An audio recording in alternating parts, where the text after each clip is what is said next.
I just want to start saying that I love your character because he doesn't stay put and takes action. How much do you reflect of yourself in him in this sense?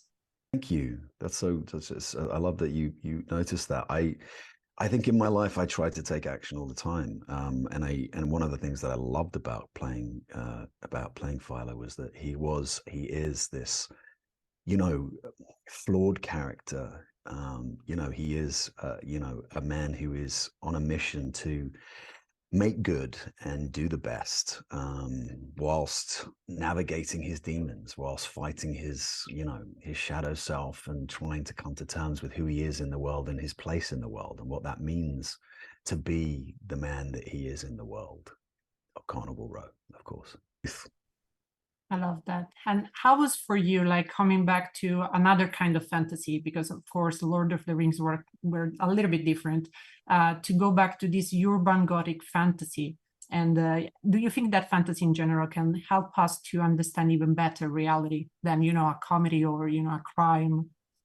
I mean, I think we've seen it time and time again work wonders, and I loved the grant, like I loved everything that Carnival Row was set up to kind of have a commentary on life and the real world through the lens of a fantasy world of Carnival Row and the characters, and the way that the show was built out was so ambitious and so bold and courageous, and I'm so proud of it as a piece of work to stand. I think it almost may be a bit before its time in some ways, and yet I think it will become something that it will stand the test of time. The sets and just the world building was so beautiful, and I mean, like, of course, Lord of the Rings is a part of history, and it's really stood the test of time, and it's from Tolkien's writings.